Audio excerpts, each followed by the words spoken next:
Have you ever asked yourself what it would be like to have a twin? Have you ever thought of just making one? In today's Commander Spotlight, we will be doing just that with Riku of the Two Reflections.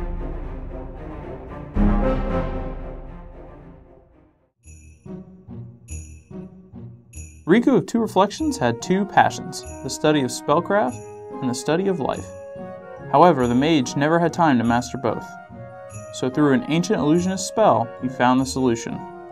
He secretly split himself into two reflections, allowing each Riku to train and study his chosen field for years.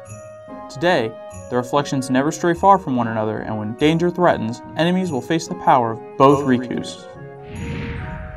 As a 2/2 red, blue, and green general with two triggered abilities, Riku can gain you twice the card advantage by cloning creatures or copying spells.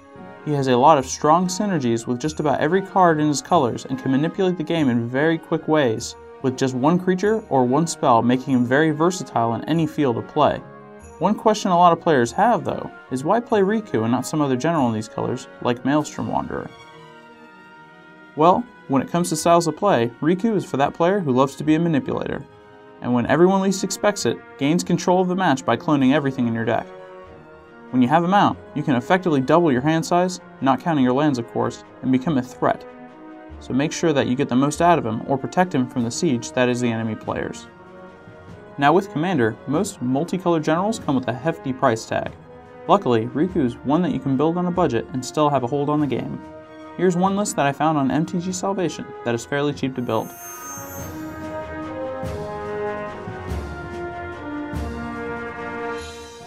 If you noticed, this list is rather simple and seems underpowered, but when you factor in the copying that you're going to be doing, there's quite a powerful punch behind this deck. Plus, you'll probably be a low threat when your opponent sees you drop a Proteus Staff, but will regret it when you start copying anything with converted mana cost of 6 or more. Now, if you have an endless supply of cash, then check out my personal list. I won't go over every card in this list, but there are some neat interactions that you should know. First, if you have a Riku in play with a Palinchron in hand, you can basically net yourself infinite mana.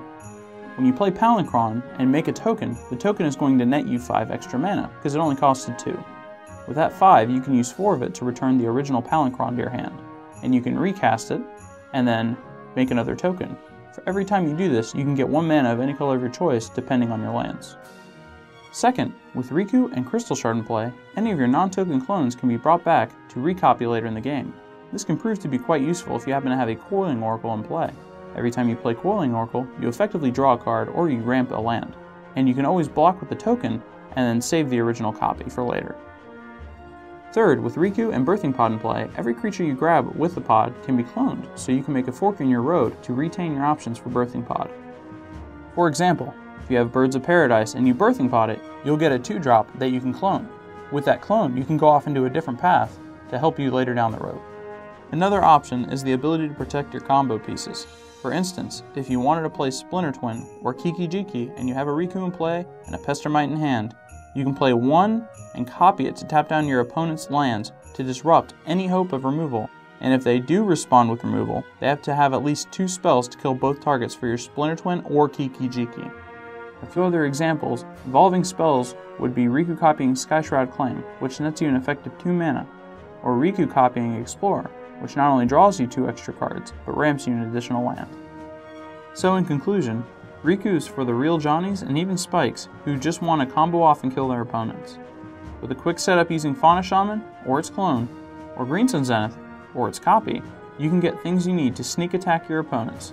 This deck is easily budgeted, and when you have the cards you want, just slide them into the 100. This has been Ricardo with another episode of Commander Spotlight. Feel free to watch our other shows, and thanks for watching.